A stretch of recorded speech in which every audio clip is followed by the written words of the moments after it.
Hello दोस्तों, स्वागत है आपका स्टडी नाउ 6 चैनल पे। आशा है आप सभी ठीक होंगे। तो चलिए फिर शुरू करते हैं आज की क्लास, जो Hindi TGT PGT plus Hindi net JRF के लिए बहुत ही महत्वपूर्ण रहने वाला है। इसके अलावा ऐसी कोई भी परीक्षा जिसका एक विषय हिंदी साहित्य भी रहता है, उन सभी परीक्षाओं के लिए ये क्लास महत्वपूर्ण रहेगी, इसलिए ध्यान दीजिएगा। पहला प्रश्न है, एक पति के नोट्स उपन्यास के लेखक कौन है? तो एक पति के नोट्स उपन्यास के लेखक रहे महेंद्र भल्ला जी, और इसका प्रकाशन वर्ष रहा 1967 ईस्वी यानी 1967। ठीक है। एक पत्नी के नोट्स शीर्षक से भी एक उपन्यास है जिसकी रचयिता रही ममता कालिया, और इसका प्रकाशन वर्ष रहा 1997 ईस्वी। ठीक है। अगला प्रश्न देखेंगे, कोठरी की बात कहानी किसके द्वारा रचित है? तो कोठरी की बात कहानी अज्ञे जी द्वारा रचित है, सच्चिदानंद हीरानंद वात्स्यायन अज्ञे। अगला प्रश्न है, कोसी का घटवार कहानी के लेखक कौन है? तो कोसी का घटवार कहानी के लेखक रहे शेखर जोशी जी। आगे देखेंगे, हरिबिंदी किस साहित्यकार की कहानी है? तो हरिबिंदी मृदुला गर्ग की कहानी है। हरिबिंदी मृदुला गर्ग द्वारा रचित कहानी है। सतह से उठता आदमी किस विद्या की रचना है? सतह से उठता आदमी एक कहानी है, यानी कहानी विद्या की रचना है, जिसके लेखक रहते हैं गजानन माधव मुक्तिबोध। सतह से उठता आदमी एक कहानी विद्या की रचना है, लेखक रहे गजानन माधव मुक्तिबोध। इनके कुछ अन्य कहानी संग्रह है काठ का सपना, विपात्र। ठीक है, कुछ महत्वपूर्ण कहानी संग्रह काठ का सपना, विपात्र। अगला प्रश्न है, इनमें से अज्ञे की उपन्यास कौन सी है? तो इनमें से अज्ञे की उपन्यास है अपने अपने अजनबी। अज्ञे द्वारा रचित उपन्यास है। त्यागपत्र जैनेन्द्र कुमार द्वारा रचित उपन्यास है। गिरती दीवारें उपेंद्र नाथ अशक द्वारा रचित उपन्यास है। जहाज का पंछी इला चंद्र जोशी द्वारा रचित उपन्यास है। ठीक है। आगे देखेंगे, फांस उपन्यास के लेखक कौन है? तो फांस उपन्यास के लेखक हैं संजीव। किसानों की आत्महत्याओं के ऊपर यह उपन्यास है। अगला प्रश्न है, निम्न में से कौन सुमेलित नहीं है? इनमें से कौन सा सुमेलित नहीं है? पुनर्नवा जो रही यह आचार्य हजारी प्रसाद द्विवेदी की ही उपन्यास है, सही है। विवर्त जैनेन्द्र कुमार के उपन्यास है, यह भी सही है। वयम रक्षाम चतुरसेन शास्त्री की उपन्यास है, यह भी सही है। परंतु गढ़कुंडार राहुल सांकृत्यायन की उपास नहीं है, बल्कि यह वृंदावन लाल वर्मा की उपन्यास है। गढ़कुंडार वृंदावन लाल वर्मा द्वारा रचित उपन्यास है। ठीक है। अगला प्रश्न है, अजय की डायरी किस विद्या की रचना है? तो अजय की डायरी एक उपन्यास है जिसकी रचयिता रहते हैं देवराज नंद किशोर। अजय की डायरी एक उपन्यास है जिसके रचयिता देवराज नंद किशोर। अगला प्रश्न है, इनमें से कौन सी औपन्यासिक कृति घनीभूत वेदना की केवल एक रात में देखे हुए विजन को शब्दबद्ध करने का प्रयत्न है? वह है शेखर एक जीवनी। अज्ञे द्वारा रचित शेखर एक जीवनी। अगला प्रश्न है, सुरेंद्र वर्मा कृत प्रसिद्ध उपन्यास मुझे चांद चाहिए की नायिका कौन है? तो सुरेंद्र वर्मा द्वारा रचित प्रसिद्ध उपन्यास मुझे चांद चाहिए की नायिका रही वर्षा वशिष्ठ। मुझे चांद चाहिए के रचयिता रहते हैं सुरेंद्र वर्मा, और इस उपन्यास में उन्होंने समाज, रंगमंच एवं सिनेमा जगत से जुड़े विभिन्न पहलुओं को दर्शाया है, तथा इसके लिए उन्हें 1996 ईस्वी में यानी सुरेंद्र वर्मा को मुझे चांद चाहिए नामक उपन्यास के लिए साहित्य अकादमी पुरस्कार भी प्रदान किया जा चुका है। ठीक है। इनमें से कौन सी भीष्म साहनी द्वारा रचित उपन्यास है? तो मयादास की माड़ी भीष्म साहनी द्वारा रचित उपन्यास है। भीष्म साहनी द्वारा रचित अन्य उपन्यास है झरोखे, तमस, बसंती, कुंतो, नीलू, नीलिमा, नीलूफर। ये कुछ उपन्यासों के नाम मैंने बताया अभी आपको। इसके अलावा सती मैया का चौरा, इस उपन्यास के रचयिता रहे भैरव प्रसाद गुप्त। देहाती दुनिया उपन्यास के रचयिता रहते हैं शिव पूजन सहाय। धरती धन्य अपना उपन्यास के रचयिता रहते हैं जगदीश चंद्र माथुर। ठीक है, अगला प्रश्न है शेष कादंबरी उपन्यास की लेखिका कौन है? तो शेष कादंबरी उपन्यास की लेखिका रही अलका सरावागी। आगे है वे दिन किस गद्यात्मक विद्या की रचना है? तो वे दिन एक उपन्यास है। वे दिन उपन्यास विद्या की रचना है जिसकी रचयिता रहती हैं निर्मल वर्मा। निर्मल वर्मा द्वारा रचित अन्य उपन्यास हैं एक चिथड़ा सुख, रात का रिपोर्टर, अंतिम अरण्य, लालटीन की छत। ठीक, अगला प्रश्न है निम्न में से निर्मल वर्मा की रचना कौन सी नहीं है? इनमें से निर्मल वर्मा की रचना निष्कवच नहीं है। निष्कवच राजी सेठ द्वारा रचित उपन्यास है। इसके अलावा भी बताया मैंने लालटीन की छत, एक चिथड़ा सुख, रात का रिपोर्टर, ये निर्मल वर्मा की उपन्यास है। अगला प्रश्न देखेंगे आवारा मसीहा किस उपन्यासकार की जीवनी से संबंधित है? तो आवारा मसीहा शरद चंद्र की जीवनी से संबंधित है और आवारा मसीहा के रचनाकार रहते हैं विष्णु प्रभाकर। आगे है श्रीलाल शुक्ल के उपन्यास राग दरबारी का रंगनाथ वापसी शीर्षक से नाट्यांतर किसने किया? तो गिरीश रस्तोगी ने। गिरीश रस्तोगी ने श्रीलाल शुक्ल के उपन्यास राग दरबारी का रंगनाथ की वापसी शीर्षक से नाट्यांतर किया। आगे देखेंगे निम्नलिखित में से अमृत राय का उपन्यास कौन सा है? तो बीज अमृत राय का उपन्यास है जिसका रचना काल रहा 1952, यानी प्रकाशन वर्ष भी कह सकते हैं, जिसका प्रकाशन वर्ष रहा 1952। और इनके अन्य उपन्यास है नागफनी का देश, हाथी के दांत, सुख दुख, भटियाली। आंचलिक उपन्यास का प्रवर्तक किसे माना जाता है? तो आंचलिक उपन्यास का प्रवर्तक फणीश्वर नाथ रेणु को माना जाता है। मैला आंचल नामक आंचलिक उपन्यास, पहला आंचलिक उपन्यास फणीश्वर नाथ रेणु ने ही लिखा था। प्रतिपरी कथा नामक आंचलिक उपन्यास के रचयिता भी फणीश्वर नाथ रेणु रहते हैं। इसके अलावा रेणु के फणीश्वर नाथ रेणु के मैला आंचल से पहले ही नागार्जुन का एक आंचलिक उपन्यास, जिसे आंचलिक उपन्यास की संज्ञा नहीं दी गई, वह था बलचनामा, प्रकाशित हो चुका था सन 1952 ईस्वी में, पर इसे आंचलिक उपन्यास नहीं कहा गया, जबकि इसमें भी आंचलिकता के गुण कम नहीं थे, ऐसा माना जाता है। ठीक है, निम्नलिखित में से निराला द्वारा रचित उपन्यास कौन सा नहीं है? तो राग दरबारी उपन्यास निराला द्वारा रचित नहीं है, बल्कि यह श्रीलाल शुक्ल की रचना है। इसके अलावा चतुरी चमार, काले कारनामे, कुल्ली भाट, ये सभी उपन्यास निराला द्वारा रचित है। अगला प्रश्न है मनीषी की लोक यात्रा किसकी जीवनी है? मनीषी की लोक यात्रा कविराज गोपीनाथ की जीवनी है, मनीषी की लोक यात्रा, और इसके रचयिता रहते हैं भगवती प्रसाद सिंह। भगवती प्रसाद सिंह मनीषी की लोक यात्रा नामक जीवनी के रचयिता रहते हैं। और यह जीवनी किसकी रहती है? तो कविराज गोपीनाथ की। जब आपकी जीवन कथा को कोई और रचेगा, यानी आपकी जीवन कथा के बारे में कोई और लिखेगा, तो वो आपकी जीवनी हो जाएगी। और जब आप ही अपनी जीवन कथा के बारे में लिखेंगे तो वो आत्मकथा कहलाएगी। तो यहाँ पे मनीषी की लोक यात्रा जीवनी है किसकी? तो कविराज गोपीनाथ की। और इसे रचा किसने है? तो भगवती प्रसाद सिंह ने रचा है इसे। गणेश शंकर विद्यार्थी द्वारा रचित गांधी की जीवनी का नाम क्या है? तो गणेश शंकर विद्यार्थी द्वारा रचित गांधी की जीवनी का नाम है श्री गांधी।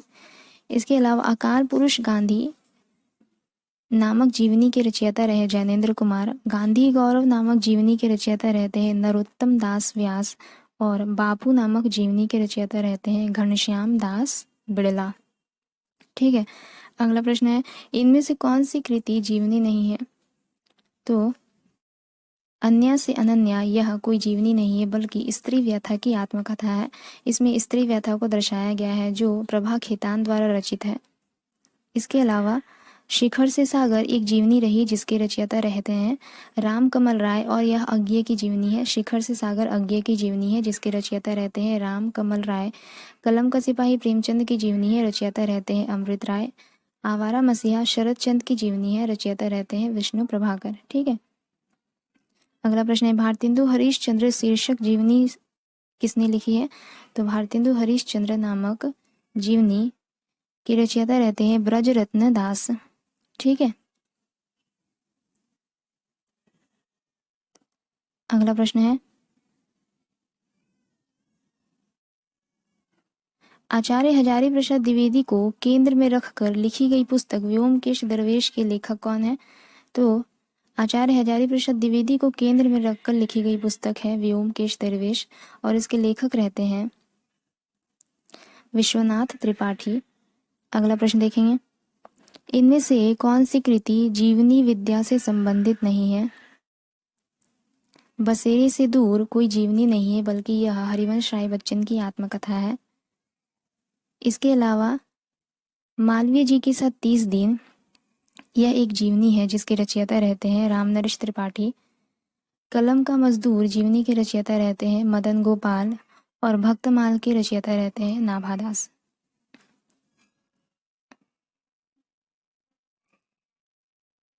अगला प्रश्न है, अकाल पुरुष गांधी शीर्षक से महात्मा गांधी के जीवन के माध्यम से नए धर्म की अवधारणा को किस साहित्यकार ने साकार किया? तो ज्ञानेंद्र कुमार ने। अकाल पुरुष गांधी शीर्षक से महात्मा गांधी के जीवन के माध्यम से नए धर्म की अवधारणा को ज्ञानेंद्र कुमार ने साकार किया और अकाल पुरुष गांधी का प्रकाशन वर्ष रहा 1968 ईस्वी। अगला प्रश्न देखते हैं, गांधी जी की जीवनी महात्मा गांधी के लेखक कौन रहे? गांधी जी की जीवनी महात्मा गांधी के लेखक रहते हैं रामचंद्र। गांधी जी की जीवनी महात्मा गांधी के लेखक रहते हैं रामचंद्र वर्मा और इसका प्रकाशन वर्ष रहा 1921 ईस्वी। प्रेमचंद घर में नामक जीवनी किनकी रचना है? प्रेमचंद घर में यह जीवनी शिवरानी देवी द्वारा रचित है। किनकी जीवनी है? तो प्रेमचंद की जीवनी है, शीर्षक से ही पता चल रहा है शिवरानी देवी ने रचा है। अगला प्रश्न है, निम्न में से कौन जीवनी लेखक नहीं है? तो अज्ञेय कोई जीवनी लेखक नहीं है। आगे देखेंगे, प्रेमचंद पर आधारित जीवनी इनमें से कौन सी नहीं है? कलम का मजदूर, प्रेमचंद घर में, कलम का सिपाही, ये तीनों ही प्रेमचंद पर आधारित जीवनी है, इसलिए इसका जो उत्तर हो जाएगा वह घ हो जाएगा। इनमें से कोई नहीं। कलम का मजदूर नामक जीवनी के रचयिता रहते हैं मदन गोपाल। प्रेमचंद घर में नामक जीवनी के रचयिता रहती हैं शिवरानी देवी। कलम का सिपाही अमृत राय द्वारा रचित जीवनी है और यह तीनों प्रेमचंद पर आधारित है। अगला प्रश्न देखते हैं, आचार्य हजारी प्रसाद द्विवेदी के किस उपन्यास को रैक्य आख्यान भी कहा जाता है? तो अनामदास का पोथा को रैक्य आख्यान भी कहा जाता है। इसके अलावा चारूचंद्र लेख, पुनर्नवा, वाणभट्ट की आत्मकथा, इन तीनों उपन्यासों के रचयिता आचार्य हजारी प्रसाद द्विवेदी जी ही रहते हैं। अगला प्रश्न है, पंडित किशोरीलाल गोस्वामी का उपन्यास निम्नलिखित में से कौन सा नहीं है? तो भोजपुर का ठग पंडित किशोरीलाल गोस्वामी की उपन्यास नहीं है, बल्कि गोपाल राम गहमरी की उपन्यास है यह। इसके अलावा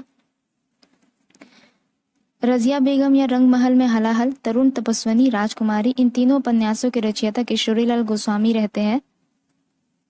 अगला प्रश्न है, हजारी प्रसाद द्विवेदी के उपन्यास अनामदास का पोथा में किस उपनिषद के सर्वाधिक स्थलों का प्रयोग हुआ है? तो छंदोगय उपनिषद के सर्वाधिक स्थलों का प्रयोग हुआ है अनामदास का पोथा में। उर्दू उपन्यास चौगानी हस्ती का हिंदी रूपांतरण किस उपन्यास से हुआ? उर्दू उपन्यास चौगानी हस्ती का हिंदी रूपांतरण रंगभूमि नामक उपन्यास से हुआ, जो प्रेमचंद द्वारा रचित है। इसके अलावा कर्मभूमि, गबन, गोदान, ये तीनों उपन्यास प्रेमचंद के ही है। अगला प्रश्न है, पाप और पुण्य के चिरंतन नैतिक प्रश्न को किस उपन्यास में प्रस्तुत किया गया है? तो चित्रलेखा उपन्यास में प्रस्तुत किया गया है पाप और पुण्य के चिरंतन नैतिक प्रश्न को, जिसके रचयिता रहे चित्रलेखा उपन्यास के रचयिता रहते हैं भगवती चरण वर्मा। इनके अन्य उपन्यास है टेढ़े मेढ़े रास्ते, आखिरी गांव, भूले बिसरे चित्र, सबही नचावत राम गोसाई। ठीक है। अगला प्रश्न है, इनमें से वह कौन सी रचना है जो भारत पाक विभाजन को लेकर नहीं लिखी गई है? राग दरबारी नामक उपन्यास भारत पाक विभाजन को लेकर नहीं लिखी गई है और इसके रचयिता रहे श्रीलाल शुक्ल। कितने पाकिस्तान नामक उपन्यास के रचयिता रहते हैं कमलेश्वर। आधा गांव उपन्यास के रचयिता रहते हैं राही मासूम रजा और तमस के रचयिता है भीष्म सहानी। ठीक है, अगला प्रश्न है बावन दास किस उपन्यास का पात्र है? तो बावन दास मैला आंचल नामक उपन्यास का पात्र है जिसके रचयिता है फणीश्वर नाथ रेणु। आगे बढ़ेंगे, इनमें से कौन सा उपन्यासकार एक आंचलिक उपन्यासकार है? तो राही मासूम रजा एक आंचलिक उपन्यासकार है। इनके द्वारा रचित उपन्यास का नाम है आधा गांव। ठीक है, सरकटीलाश उपन्यास के रचयिता इनमें से कौन है? तो सरकटीलाश उपन्यास के रचयिता है गोपाल राम गहमरी। जासूसी उपन्यास का प्रवर्तन किया गोपाल राम गहमरी ने। वारेन हेस्टिंग्स का साड़ शीर्षक कहानी के लेखक रहे उदय प्रकाश। आगे बढ़ेंगे, गुलाबी बन्नो कहानी के लेखक कौन है? तो गुलाबी बन्नो कहानी के लेखक है धर्मवीर भारती। गुलाबी बन्नो कहानी के लेखक है धर्मवीर भारती। अगला प्रश्न है इनमें से धर्मवीर भारती की कहानी कौन सी है? इनमें से धर्मवीर भारती की कहानी है बंद गली का आखिरी मकान। ठीक है, इसके अलावा एक और जिंदगी मोहन राकेश द्वारा रचित कहानी है। एक और जिंदगी मोहन राकेश की कहानी है। रसप्रिया फणीश्वर नाथ रेणु की कहानी है और खोई हुई थाती गंगा प्रसाद विमल की कहानी है। अगला प्रश्न है यही सच है कहानी किनके द्वारा रचित है? तो यही सच है कहानी मनु भंडारी के द्वारा रचित है। आगे बढ़ेंगे, यादों की बारात आत्मकथा के रचयिता कौन रहे? तो यादों की बारात आत्मकथा के रचयिता रहे जोश मलिहाबादी। यहाँ पे महिलाबादी की जगह पे मलिहाबादी हो जाएगा। ठीक है, मलिहाबादी। विद्या की दृष्टि से अस्थि और भवती क्या है? तो विद्या की दृष्टि से अस्थि और भवती एक आत्मकथा रही जिसके रचयिता रहे विश्वनाथ प्रसाद तिवारी और इसका प्रकाशन वर्ष रहा 2014। ठीक है, विद्या की दृष्टि से अस्थि और भवती एक आत्मकथा है, रचयिता रहे विश्वनाथ प्रसाद तिवारी, प्रकाशन वर्ष 2014।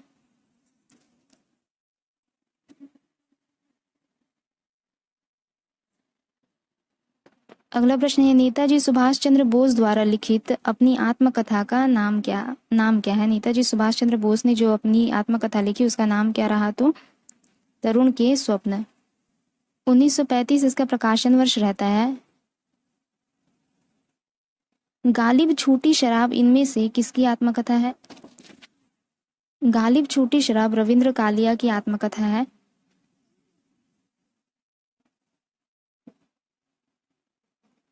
हिंदी में दलित साहित्य की पहली आत्मकथा किसने लिखी? तो मोहनदास नैमिष राय ने हिंदी में दलित साहित्य की पहली आत्मकथा लिखी। नाम रहा अपने अपने पिंजरे, प्रकाशन वर्ष रहा 1995। इसके अलावा ओम प्रकाश वाल्मीकि की जूठन और सूरजपाल चौहान द्वारा रचित तिरस्कृत नामक दलित आत्मकथाएं भी काफी प्रसिद्ध रही। हरिवंश राय बच्चन की आत्मकथा के कितने भाग प्रकाशित हुए? तो 4 भाग प्रकाशित हुए हरिवंश राय बच्चन की आत्मकथा के। ये 4 भाग थे क्या भूलूं क्या याद करूं, प्रकाशन वर्ष रहा 1969। उसके बाद नीड़ का निर्माण फिर 1970, बसेरे से दूर 1977, 10 द्वार से सोपान तक 1985। ठीक है, तो आज का ये हमारा अंतिम प्रश्न रहा। अगली क्लास में जल्दी मिलेंगे, तब तक के लिए अगर आप लोगों को हमारी क्लास अच्छी लगे तो लाइक शेयर और सब्सक्राइब जरूर कीजिएगा। धन्यवाद।